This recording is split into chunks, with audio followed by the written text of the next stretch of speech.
Ah, Sir Arnold. What news? That speech is causing the Prime Minister some distress. Has it definitely been released to the press? Well, the Minister gave express instructions before noon, isn't that I'm right? appalled at you, Humphrey. How could you let the Minister put himself in this position without going through the proper channels? The Minister and I believe in open government. We want to throw open the windows and let in a bit of fresh air. Isn't that right, Minister? Well, Minister, it's good party stuff, but it puts the Prime Minister in a very difficult situation personally. What about our commitment to open government? This seems to be the closed season for open government. Do you want to give thought to a draft letter of resignation, Minister? I mean, just in case. Could we hush it up?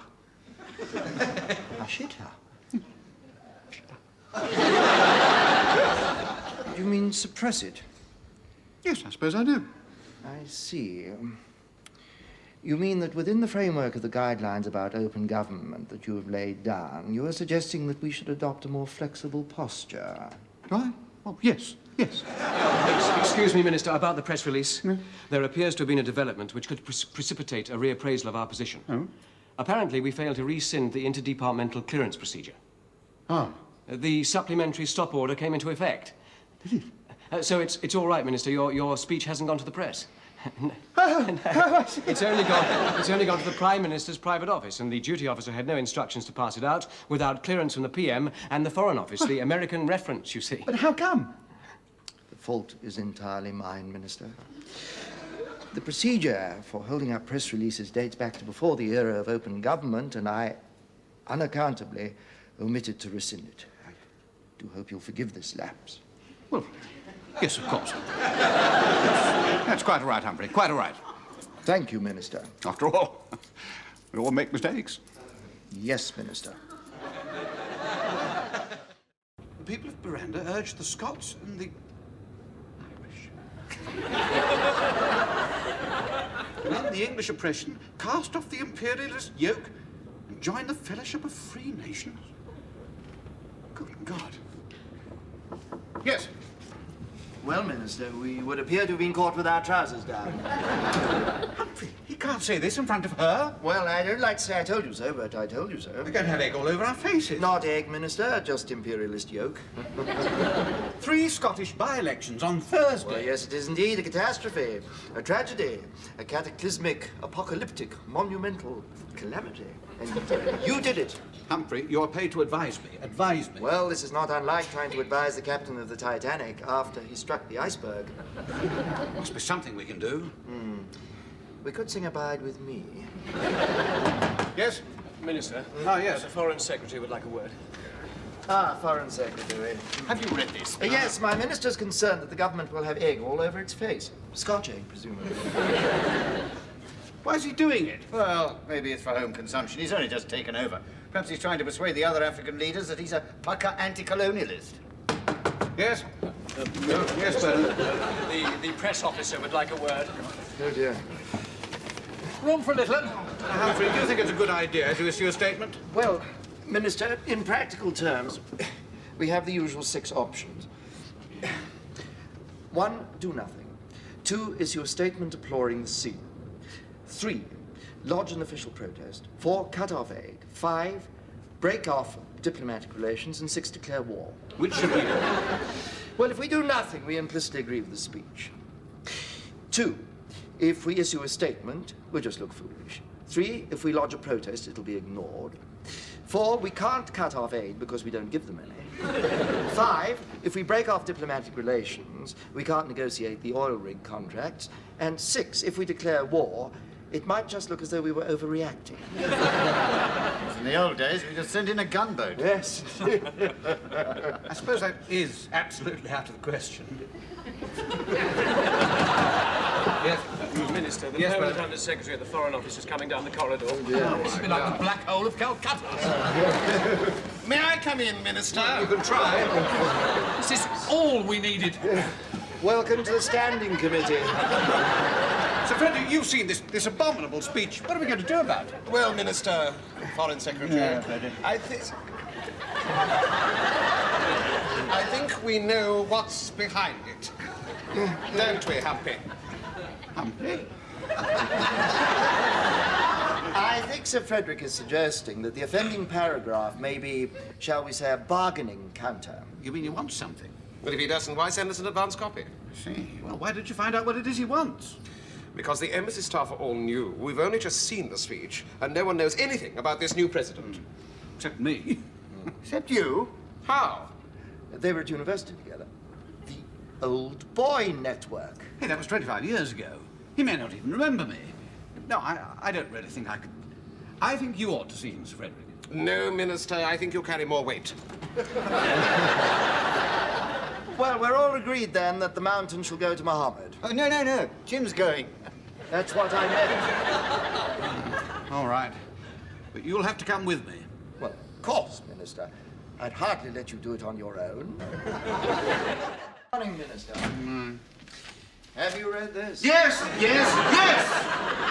I have read it. I have read it. You have read it. He has read it. We have all bloody read it. Have I made myself clear? Abundantly, Minister. I'm sorry. Sit down. Bernard? Humphrey, we have got to slim down the civil service. How many people have we got in this department? This department? Oh, well, very small. Small. How small? Oh, I don't know. 2,000? 3,000? About 23,000, I think, Minister. 23,000? In the Department for Administrative Affairs, 23,000 people just administering other administrators? We'll have to do a time and motion study, see who we can get rid of. We did one of those last year, Minister. And?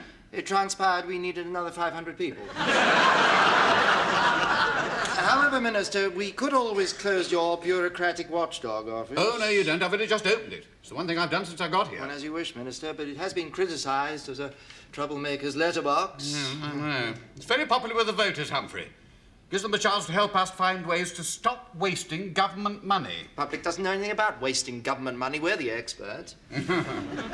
That's not what I meant. Well, the bureaucratic watchdog office stays. Well, offhand, I can't think of what else to suggest. Are you seriously telling me that there is no way we can cut down? Well, I suppose we could lose one or two of the tea ladies. Oh, true. Do we should take this seriously? Tea ladies. I want the facts. I want to know who works here, what they do, what buildings we have, what goes on in them. A complete record. Then we'll know where to cut costs, cut staff, cut procedures. The Civil Service, Minister, exists to implement legislation enacted by Parliament. As long as Parliament continues to legislate, the Civil Service must continue to... However, I'm fully seized of your requirements, Minister, and if you'll excuse me, I'll go and set the wheels in motion. Thank you. Morning, Mr. Weasel. Weisel. The fact of the matter is that the Civil Service and I are in complete accord over this whole business. And I'm happy to announce that we're now ready to put our proposals into publication. In fact, tonight I can say that from September the 1st, every citizen of the UK will have the absolute right to inspect his personal file and check any information that he or she has ever supplied to the government. Secondly, no civil servant will be allowed to examine personal files from another department without a written authority from a minister. And I shall be announcing in the House next week legislation enabling citizens to take legal action against any civil servant who gains unauthorized access to his file.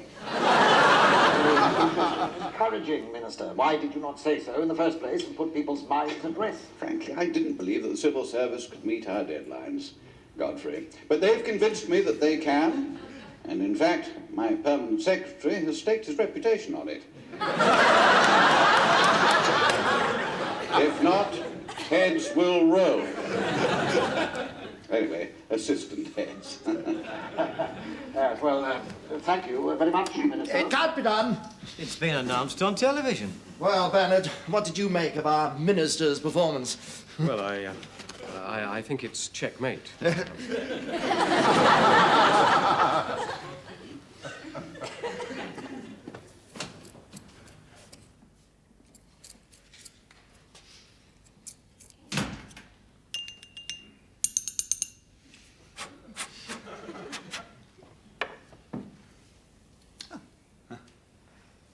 See me on the box last night, Humphrey? Of course, Minister. How was I? Good?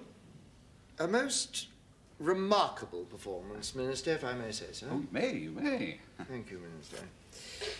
Well, Minister, we've been working very hard all night. And I'm happy to be able to tell you that we have come up with some draft proposals which would enable you to achieve your desired objectives by the stated dates. Well done, Humphrey. You see, I told the nation how splendid you were. I was right. I had every confidence in you. Quite so, Minister. Must have had quite a night. Yes, Minister, quite a night. Let's see your proposals. Here they are. Here are mine. Would you have specific proposals too?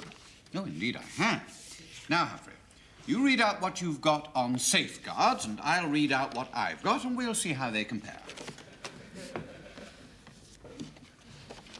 Personal data. 1A.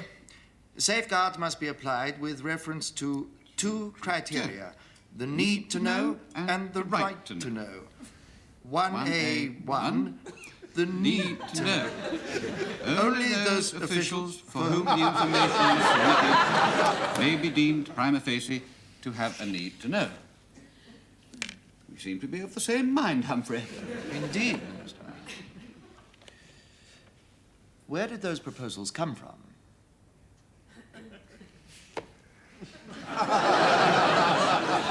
Minister, can you hear me? Where did those proposals come from? Humphrey, my lips are sealed. Just one more thing, Minister. The evidence to the Central Policy Review staff. Oh, you mean the think tank, Humphrey? Yes, Minister. What about it? Have you redrafted the redraft of your draft? You don't want it yet, do you? Yes. Why? Well, so that we can redraft it. No, that won't be necessary, I think it will, Minister. Humphrey, drafting is not a civil service monopoly, you know. No, it's a highly specialized skill which few outside the service can master. Nonsense. Drafts is easy. It's a game anyone can play. Not without getting huffed. So, could I have the draft proposal, please? Certainly, Humphrey. When, Minister? Later, Humphrey. Yes, but when? Well, you're always saying we mustn't rush things, aren't you? Minister, I must ask you for a straight answer. On what day? Tomorrow, Monday, Tuesday? In due course, Humphrey. At the appropriate juncture. In the fullness of time. When the moment is ripe. When the necessary procedures have been completed. Nothing precipitate, of course. Minister, this is getting urgent.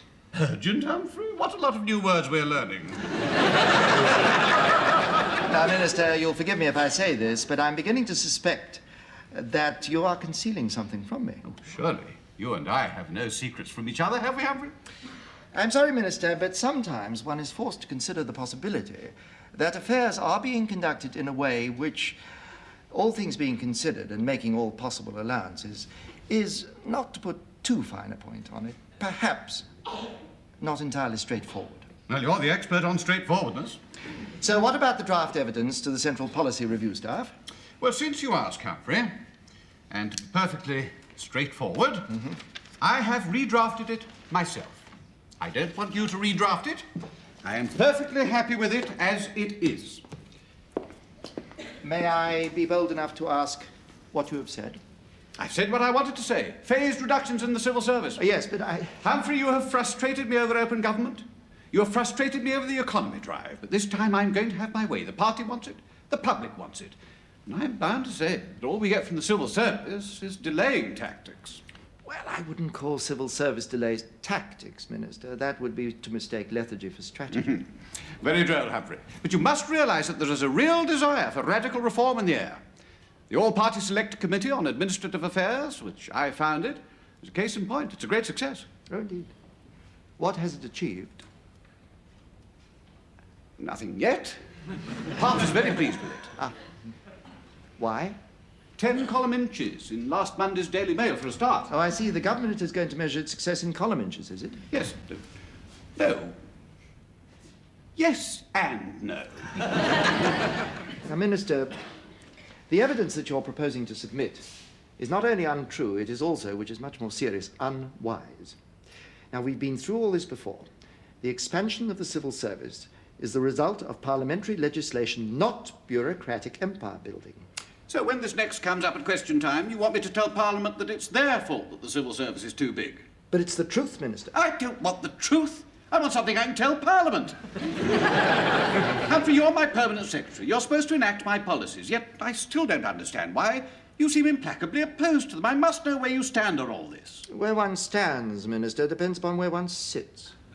Am I to infer that you'll not support me? Oh, we'll always support you, Minister, but as your standard-bearer, not as your pall-bearer. Humphrey, what are you saying? I should have thought it was crystal clear, Minister. Do not send this report to a body whose recommendations are to be published. That is exactly why I'm sending it. Now, I don't want to hear any more about it. So you think this might not get into the national press? Well, a few lines on the inside page of The Guardian, but nothing to worry about. Actually, it's only the urban middle class who worry about the preservation of the countryside because they don't have to live in it. Would that be all, Minister? Yes. No, this may well blow over, but it doesn't answer my basic question. Which was? Why wasn't I told about it before I made the announcement? There are those who have argued, and indeed cogently, that on occasion there are some things it is better for a minister not to know. What are you talking about?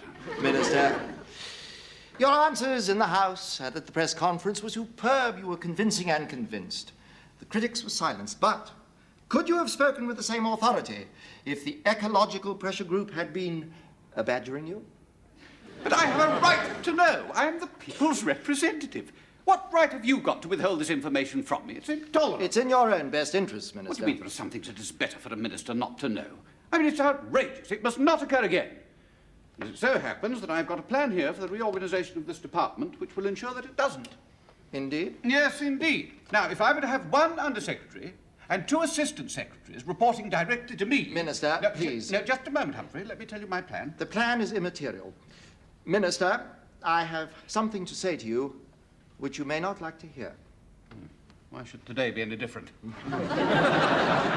Minister, the traditional allocation of executive responsibilities has always been so determined as to liberate the ministerial incumbent from the administrative minutiae by devolving the managerial functions to those whose experience and qualifications have better formed them for the performance of such humble offices, thereby releasing their political overlords for the more onerous duties and profound deliberations which are the inevitable concomitant of their exalted position.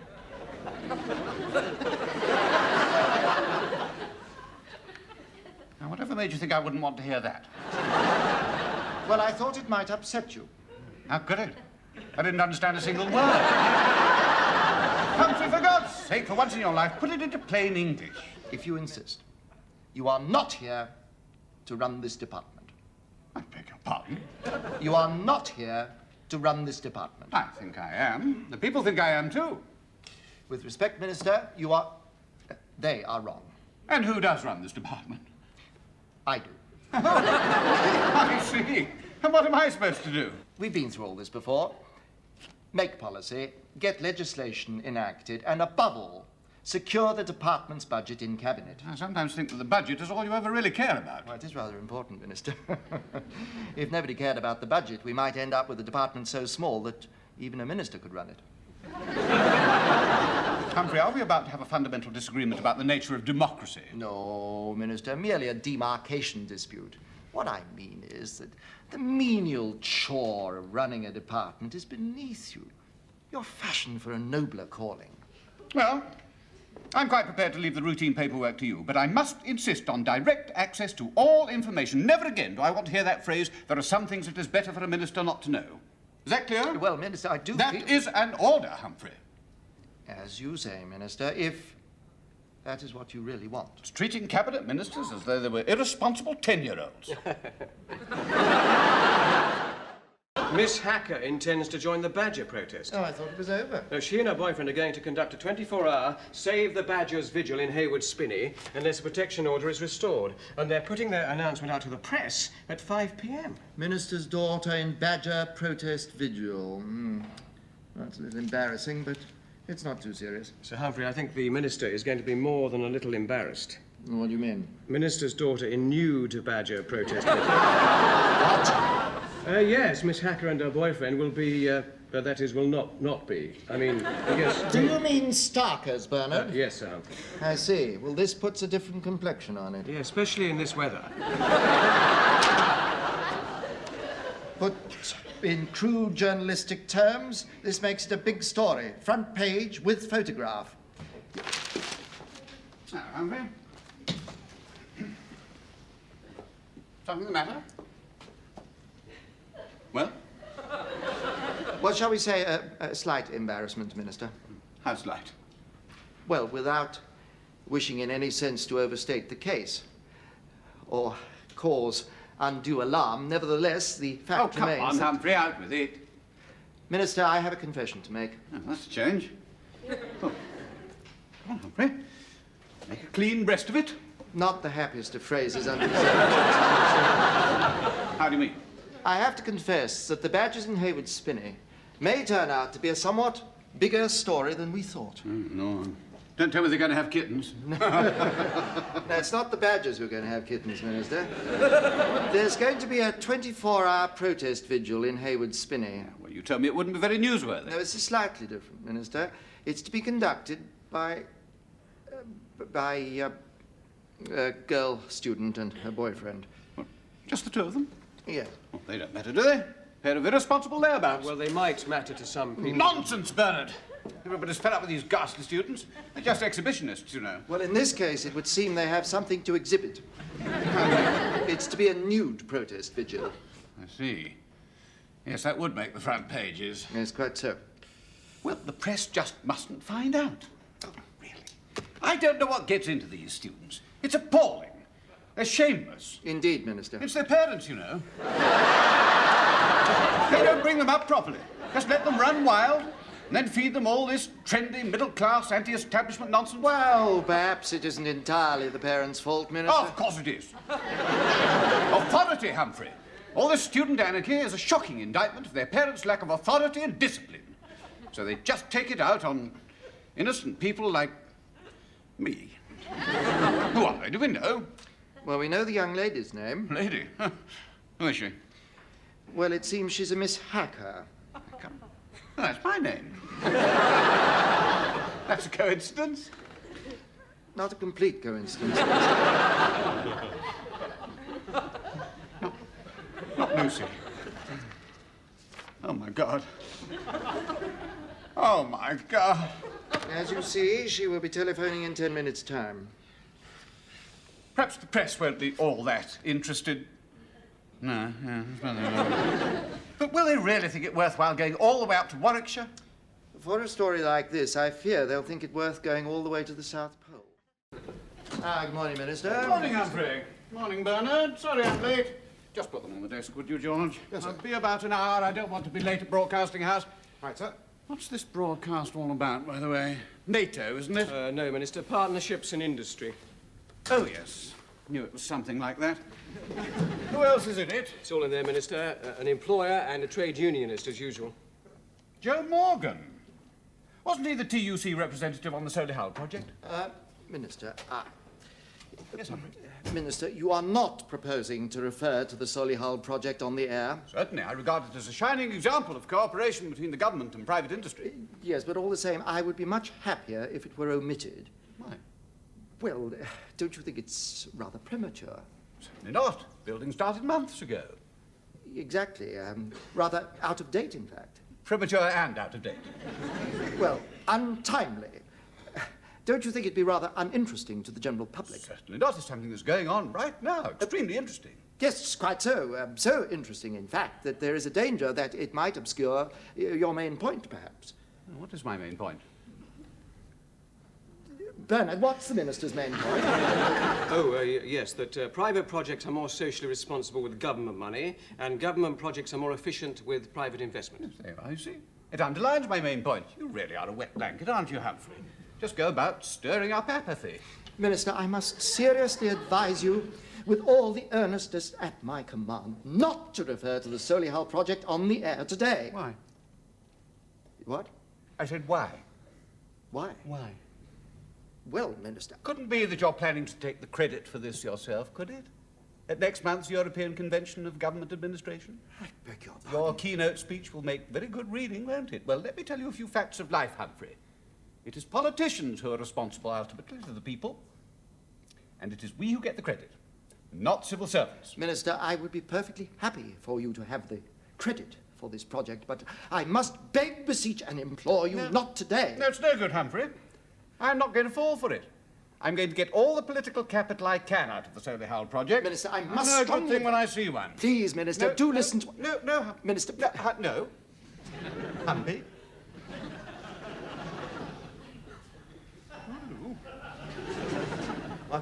What? £7.5 million, probable bankrupt proceeding, imminent collapse of project. Well, imminent collapse of project? Humphrey, why didn't you tell me all this before? Minister, I am deeply conscious of the heavy burdens When of this your becomes office. public knowledge, it'll be all over the front pages. It's a public scandal, a disaster. It's appalling. Wait a minute, Jim. Look, this report is dated before the election. You're in the clear. You're laughing. Yes, but unfortunately, under the Convention of Ministerial Responsibility, the blame But must... everyone will know it wasn't Jim. Quite so, but the principle of democratic accountability requires the occasional human sacrifice when the pack is baying for blood.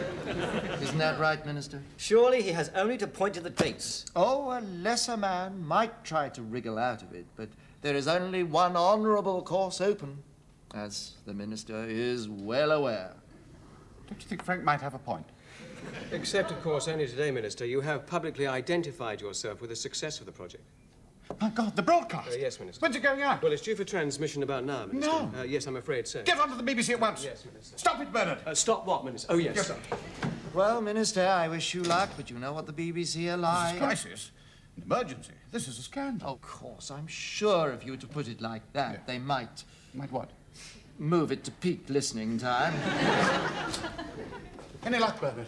I'd just like to find out that there is a perfect example of what can be done. It's going on up in Solehal now, and government money and private investment in real partnership, and it does seem to me symbolic of everything this government is working for. I've taken a great deal of personal interest in the Solehal project, and it's not just words, it's actually there in bricks and mortar.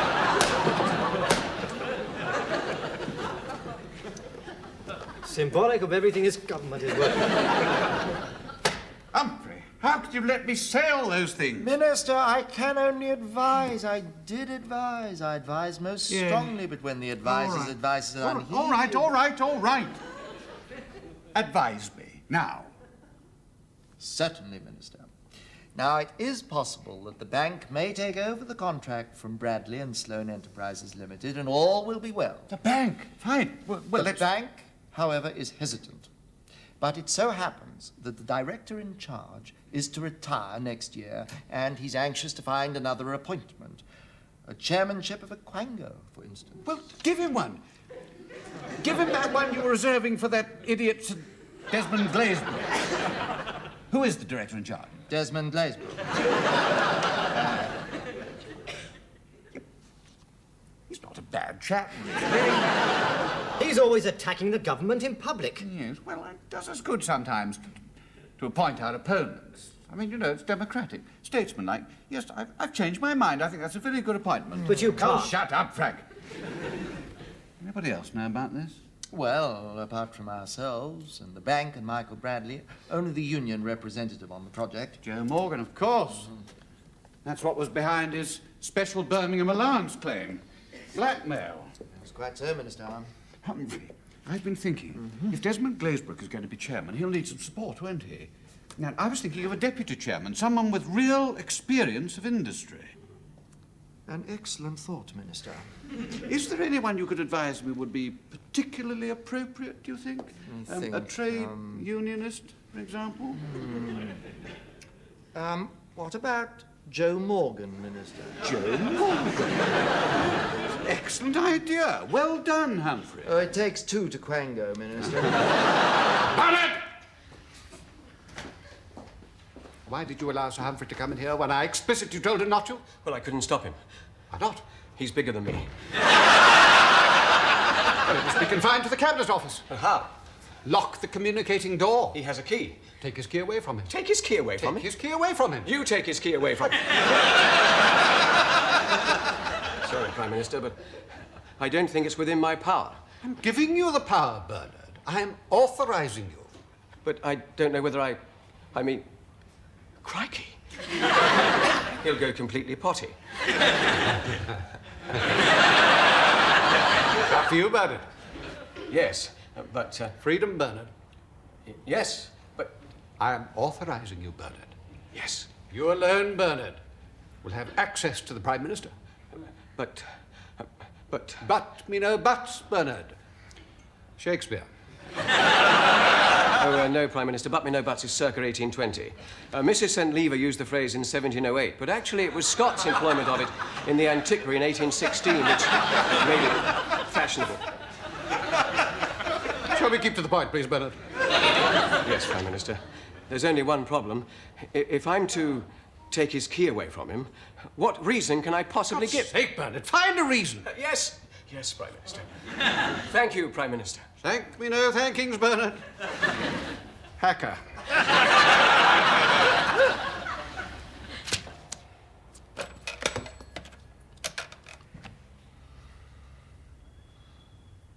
Bernard?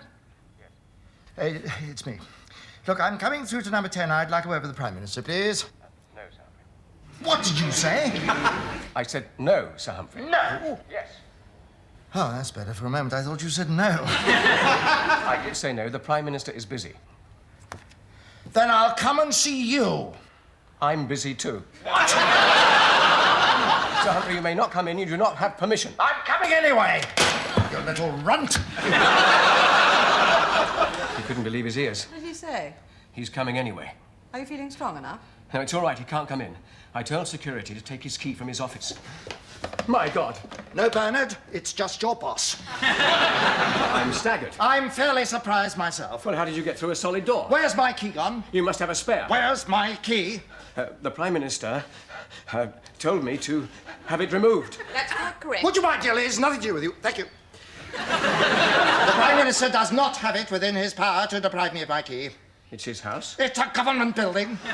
Well, I believe it's the Prime Minister's decision who comes into his house. After all, I don't give my mother-in-law the key to my house. I am not the Prime Minister's mother-in-law, Bernard. Look, Bernard. Would you excuse us, dear lady? Yes? Carry on. Bernard, I don't want us to fall out over this. It's so petty of the Prime Minister. You and I are going to have to work together for some years yet, but Prime Ministers come and go. Whereas your career prospects depend upon those who have the power over promotions and appointments on a long-term basis. I must insist you tell me how you came in. Sorry? You must have a personal key. Now, I insist you hand it over. Well done, Bernard.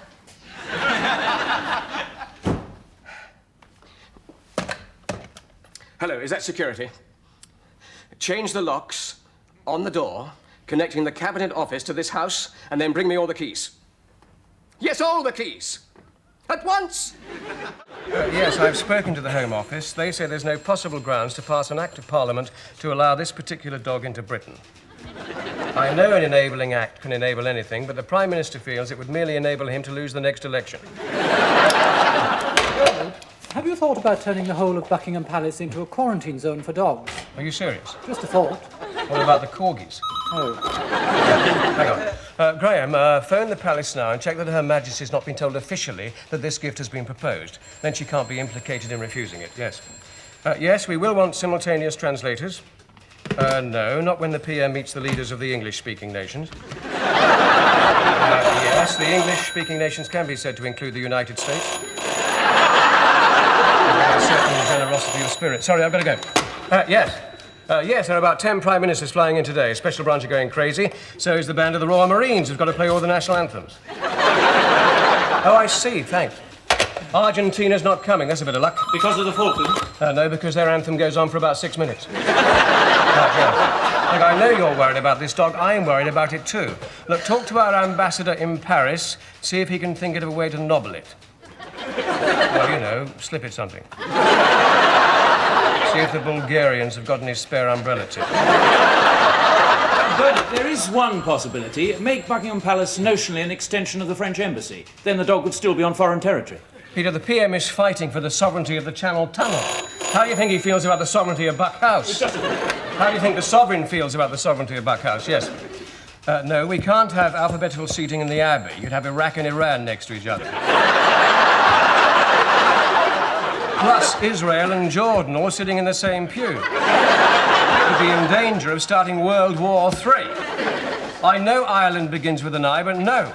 Ireland doesn't make it any better. Ireland doesn't make anything any better. And by the way, make sure everyone knows if the papal envoy says we desire to wash our hands, it means he wants to go and have a pee. Yes, a royal wee. Followed by a royal flush. Oh, and watch out for these South Africans. Problems with human rights? No, they're trying to unload more grapefruit. Bernard, the palace wants to know if there's a problem about the red carpets, and Her Majesty is worried that the President of the Ivory Coast wishes to award her with the Order of the Elephant. Hang on. Graham, we can't have another animal, especially an elephant. The whole of Whitehall, the Home Office, Foreign Office, Cabinet Office, the DHSS, we've all been tied up with one puppy for nearly a week. Government's been paralysed. No elephants. No, the correct mode of address to a Cypriot archbishop is not your ecstasy, it's your beatitude. For God's sake, yes, what is it? Oh, sorry, Prime Minister. I'm coming straight away.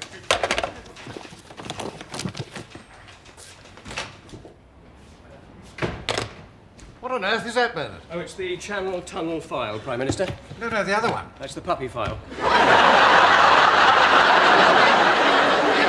Where have we got to with that? Well, it weighed in at 3.5 pounds this morning. The puppy? No, the file. No, but what's happening? Well, at the moment, we've told the French that airport security will reluctantly have to impound the puppy and keep it in quarantine at Heathrow. What do they say? Well, they haven't replied yet. We did point out it was on the route from Buckingham Palace to Windsor, so the Queen will be able to visit it on the way. Can you visit quarantine dogs? Well, if she can't, she can sort of wave to it as she drives down the M. What do you think they're going to do? Well, I presume they'll threaten to publish the story if we don't give in on the Channel Tunnel. Prime Minister, forgive me. I have urgent news. I hope it's good news. Well, yes and no. The police have just found a bomb in the grounds of the French embassy. What? Who put it there? Well, we don't know yet. Lots of people could have a motive. Yeah, me for a start. Morning, Prime Minister. Is it the newspapers? Yes. They all say that since my administration came into office, nothing has changed. You must be very proud. That's not meant as a compliment, Bernard. I read all 10 of this morning's London newspapers. There's not a good word about me in 9 of them. But the 10th is better. 10th is worse, doesn't mention me at all. What have they got against you this morning? Well, basically they all say the same thing. That I'm a windbag. Good heavens. Yeah. Extraordinary, isn't it? They say that my administration's all rhetoric, that I talk and talk, but nothing ever gets done. Simply isn't true. There are many reforms in the pipeline, great new change of direction, great new schemes of development, a whole new philosophy of government, profound change in the whole social fabric and geopolitical climate of this country. So what is actually happening? Nothing yet, obviously. Oh, that'll be Sir Humphrey. Let us send him in. Sir Humphrey. I suppose the origin of this criticism is this rumour about another big scandal in the city. How did you guess? Oh, Humphrey, I've decided to respond to all this criticism about a scandal in the city. The press is demanding action. What are you proposing to do? I shall appoint someone. And when did you take this momentous decision? Today, when I read the papers. But when did you first think of it? Today, when I read the papers. And for how long, may I ask, did you weigh the pros and cons of this decision? Not long. I decided to be decisive. Prime Minister, if I may say, I think you worry too much about what the papers say. Only a civil servant could have made that remark, Bernard. I have to worry about them, particularly with the party conference coming up. These rumours of a scandal just won't go away, you know. Well, let's not worry about it until it becomes something more than a rumour. I'd just like to show you the cabinet agenda. No, not just now, Humphrey. This is rather more important. With respect, Prime Minister, it is not. The only way to understand the press is to remember that they pander to their readers' prejudices. Don't tell me about the press. I know exactly who reads the papers. The Daily Mirror is read by people who think they run the country. The Guardian is read by people who think they ought to run the country. The Times is read by the people who actually do run the country. The Daily Mail is read by the wives of the people who run the country. The Financial Times is read by people who own the country. The Morning Star is read by people who think the country ought to be run by another country. And the Daily Telegraph is read by people who think it is. And Prime Minister, what about the people who read The Sun? Sun readers don't care who runs the country as long as she's got big tits.